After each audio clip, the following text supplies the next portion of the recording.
Sir मंत्रों का जाप, जी आपने जैसे कहा कि मंत्रों की इम्पोर्टेंस बहुत ज्यादा है। जी जब भी किसी की लाइफ में कोई समस्या आती है, उस पे किसी भी ग्रह का प्रभाव बढ़ जाता है, जी तो उसको मंत्र का जाप करना अनिवार्य हो जाता है। अनिवार्य हो जाता है। और मेनली जो ग्रहों का मेलिफिक इफेक्ट है, जो उनकी बैड एनर्जी है या नुकसान करने की ताकत है, देखिए अगर कोई ग्रह चल रहा है, आप उस ग्रह को रोक तो नहीं सकते। बिल्कुल।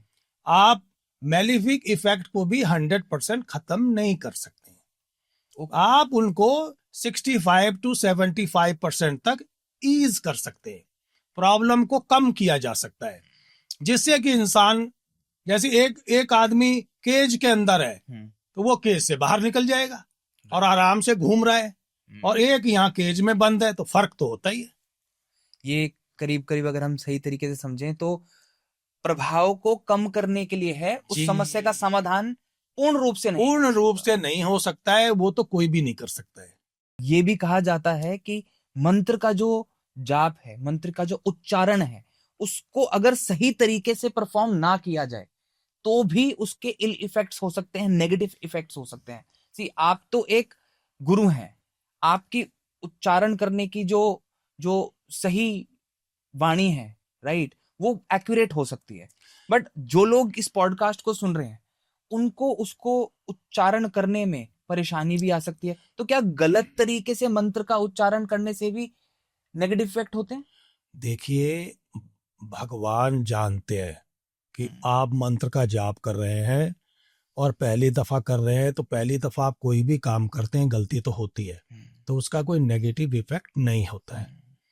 लेकिन हमारा ये कहना है कि पहले जो भी आप मंत्र का जाप करना चाहते हैं, उसको 10, 20, 50 दफा सुने और खुद उच्चारण करने की कोशिश करें, एक्सेंट अच्छा करें, और फिर आप करना शुरू कर दें। ये कोई मंत्र इतने डिफिकल्ट नहीं है। लेकिन प्रॉब्लम क्या है कि आज की डेट में इंसान कुछ करना चाहता ही नहीं है, और बैठे बैठे करोड़पति नहीं अरबपति बनना चाहता है। ये तो है। आप बिलीव नहीं करेंगे, हमें ऐसे ऐसे मैसेजेस आते हैं कि जिनको देख के हम काफी देर तक हंसते रहते हैं। जैसे कि भाई, लोग बिलियनर से कम तो कोई बात ही नहीं करता है, और बिलियनर तो गिनती के होते हैं। तो हर चीज में समय लगता है, अपना कर्म अच्छा करिए, ईमानदारी से काम करिए, तभी शनिदेव फायदा पहुंचाएंगे। राहु का सोचना अलग है। राहु का मतलब है कैश, कि भाई आपके पास जो पैसा आएगा कैश आएगा। राहु कहता है टैक्स नहीं देना है, नो नीड टू पे टैक्सेस। ओके। तो वो आपको इलीगल तरीके से पैसा देता है। अच्छा। कैश देता है मतलब कि टैक्स नहीं देना पड़ता है। ब्लैक तो सोचना अलग है। राहु देव अलग सोचते हैं, लेकिन राहु को ताकत ज्यादा है। शनि देव जो चीजें आपको देंगे लॉन्ग टाइम के बाद, उसको कोई छीन नहीं सकता है। लेकिन जो राहु देव चीजें देते हैं, उनको कोई छीन सकता है, आपको ट्रिक करके या मंत्रों का ज्यादा जाप करके।